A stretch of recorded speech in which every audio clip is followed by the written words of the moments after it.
right at it, you don't have a TV. I'm looking around, and there's no television. Mm-hmm. Why not?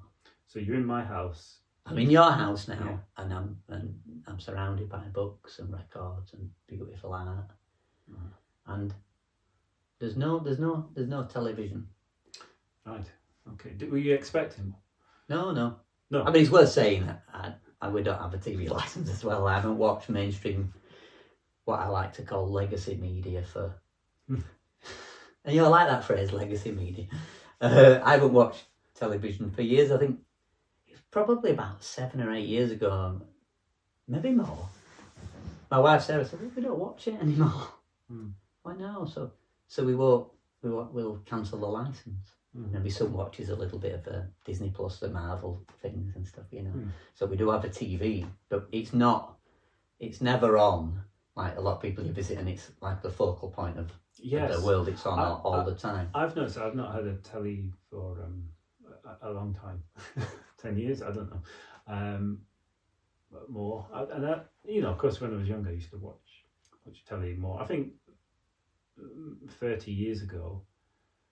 Because we didn't have internet and things like that. So maybe televisions was a bit more of a gathering place, perhaps. Yeah. But anyhow, I know I don't have a television, and I notice when I go into a place that does have a television, and I'm immediately distracted. I can't concentrate because it is a sound that an obtrusive sound that comes in.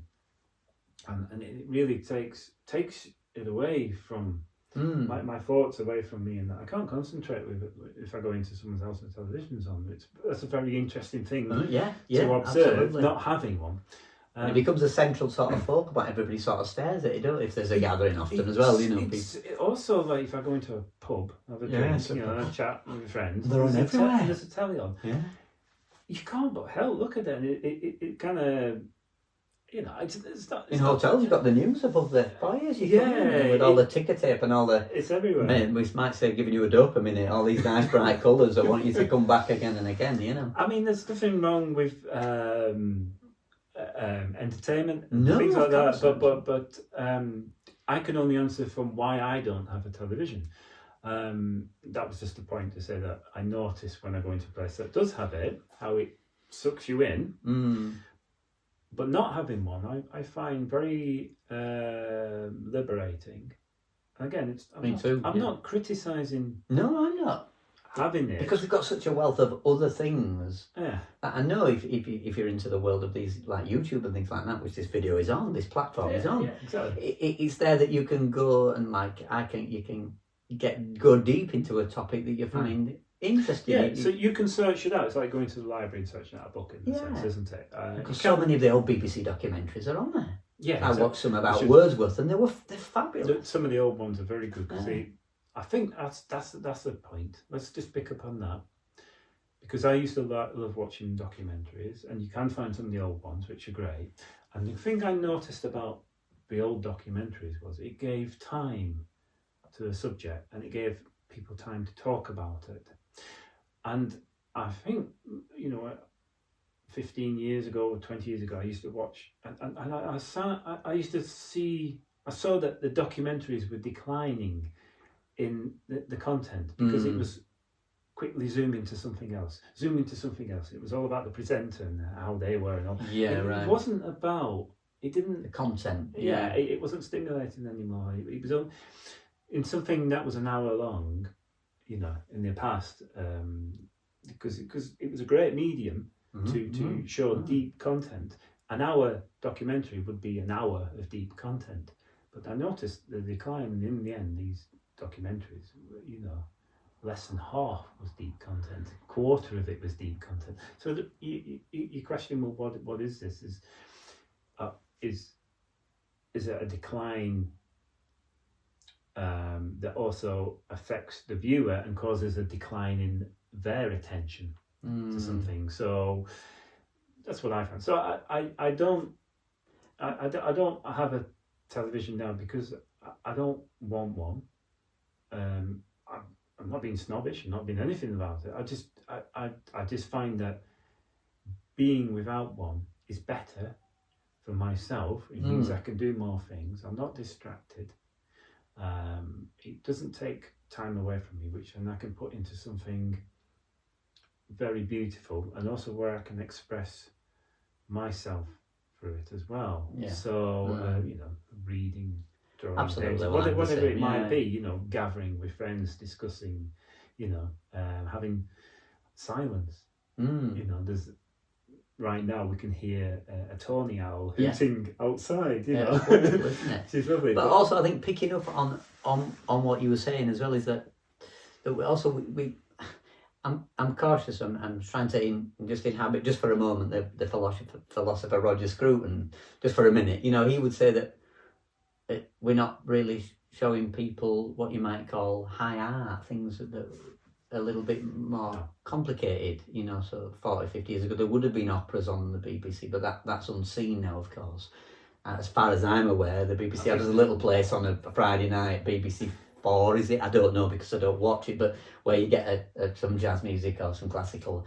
And so we've neglected beautiful art for capitalism, essentially, for things almost like a Mills and Boon book. We know what's coming, the people writing and say what the mister's going to be called. And I think too, television in my past, there was only 3 channels, and then Channel 4 came in.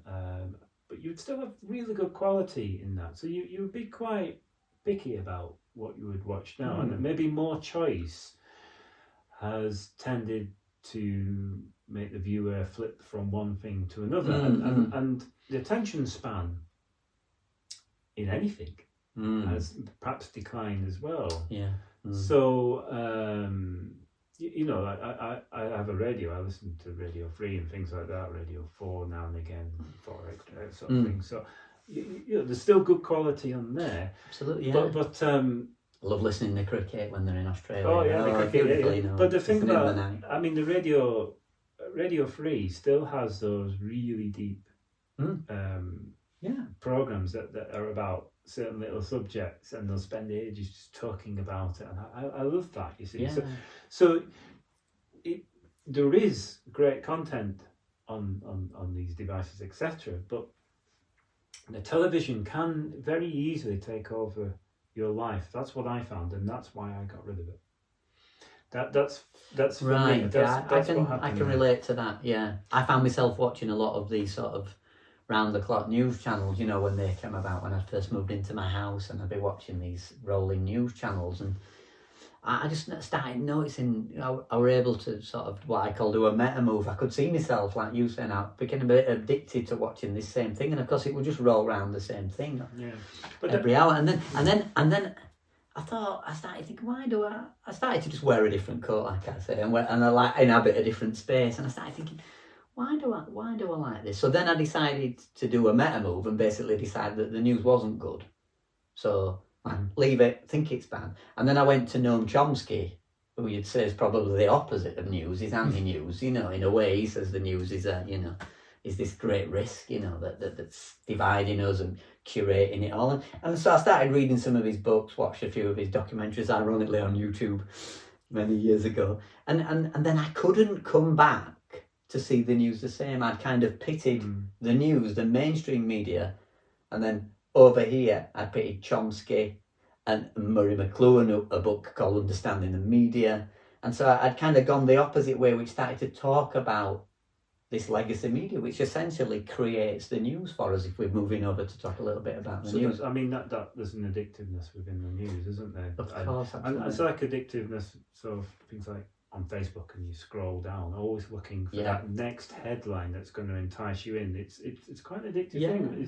That's why you're often doing that. So again, the news is like that. It's an addictive thing to keep watching. And also with the news, even though it's meant to be the news, it does have biases. There's no doubt about it, because it can't not be self-censoring. You'd have to watch different types of news from around the world with different opinions, and then you'd have to put them together and sort of find a middle ground, wouldn't you? But you can't. The news that we watch cannot be that independent. It must have biases. Absolutely. And also, what is the news? is it all of the news in the world, or is it just little bits of news from around the world? And it's curated for us. Yeah, and do you not think that news is quite, on the whole, negative? And do you think that's a human condition, that we're interested in the macabre, the negative, the sort of hidden things, the bad news in a way? Do you think that's more addictive than good news? Yeah, absolutely. I think so. And I think the deeper question, and we're coming towards the end of our chat, but I think the deeper question to ask yourself is, what's the function of that kind of media?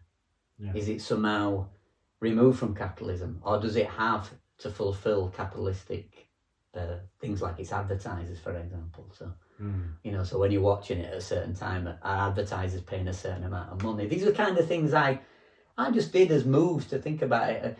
Another one I did, which is, I call it like a cognitive meta move, is I basically shut my eyes and imagined I was on the planning table at the news on a Monday morning at 5:30 or 6 o'clock. So I imagined myself there, and I didn't see something very nice. Right, because I imagined what it would be like to be at that planning meeting when they planned what we would be watching. I was able to inhabit that space. That's interesting. I imagined that I was there. To plan what we would be watching. Yeah. Isn't that fascinating? And I saw these people round the table. Very visceral, I was able to... I know it sounds... People might go, that's a bit... No, but it's actually a very common move in history to understand something more. Yeah. It's to do a meta move and just inhabit that space. Yeah, to embody the thing and to imagine yourself within that. And it just went like that. And I was, whoa, well, and so... So, because if you think about it, a few people are choosing... That's right. What they're going to feed us as news. Yeah, because if you went outside now and you said there's 300 sheep running down that road, Paul, you need to get out of the way. That's news I need to know, and I'm glad you've told me. They're but, okay, the sheep. Yeah. If I'm going to get flattened, for example, maybe they're elephants. Yeah. Depends where we are. But I needed to know that. But so much of the news now is, like you said, is curated for us. Yeah. But we just don't need to know it, and then it brings about in us. Well, not in us. We don't watch it. But I can see it in certain older people. I know it brings about a suffering. Yeah, and a worry. Do you think news, because it's an addiction to bad news, then it makes people suffer more? Yeah. And I want everybody to not suffer. And when I see them suffering, they really mind about what has been essentially this sort of... I call it... I think it has been curated for them, but... The news is kind of the adult education system. It sounds a bit cruel me saying that, but it educates the people, supposedly. They think they're being educated by receiving the news, but they receive it in a very didactic fashion. It's not autodidactic. They're not involved in any of it. Yeah. But the minute I put my mind on that table and start to get involved in it, imagining it, and I saw so much more. And do you think the news causes division within society? Do you think it causes... it can cause two things, can't it? It could cause you to suffocate yourself, in a sense, not to care or just to accept. And then it might cause to get angry, because often it can be quite... you might see an interview or something like that. It's quite argumentative, isn't it? A good discussion doesn't have to be a big argument and having two sides. What a good discussion is about, perhaps people with different opinions coming together, saying this and then understanding the other person's opinion and transferring that into how perhaps they might see some things too. And then you work those things together, those two discussions, ways of being, ways of seeing, to try and understand the situation in a bigger view, with a bigger view rather than just a narrow view.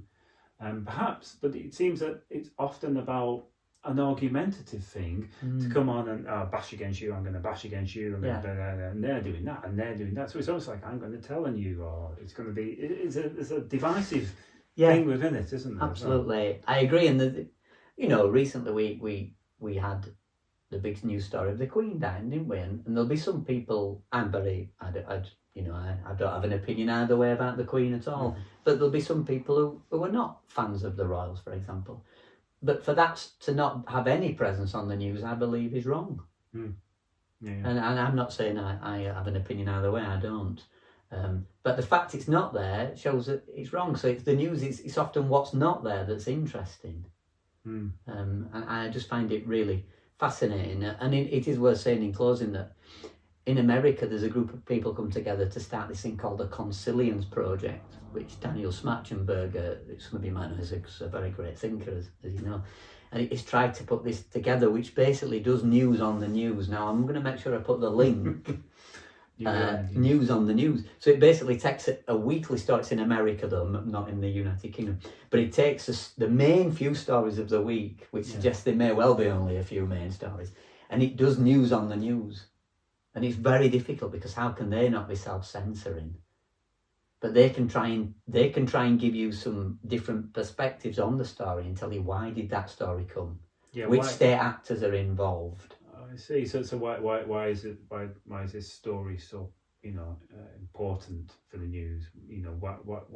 Why is that to the fore? Yeah, why is that ones are not to the fore? Why are we not hearing about certain other things, etc.?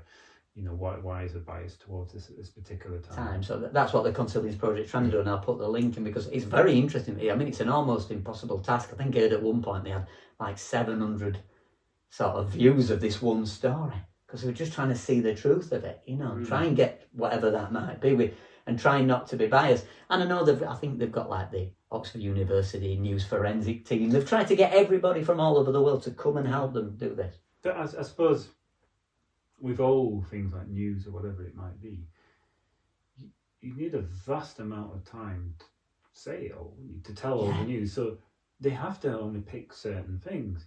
Yeah. So I think the thing is, the news is there, you hear it, but don't become addicted to it and think that is the only news. It's one of many things, Absolutely. But then you have to find out the other news yourself, perhaps through searching and looking, etc.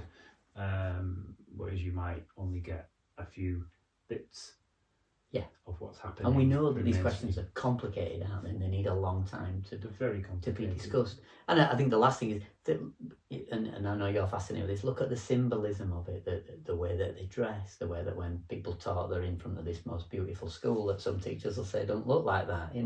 The imagery, the BBC symbol, would you still watch it if it had a kid hanging off it and it were graffiti?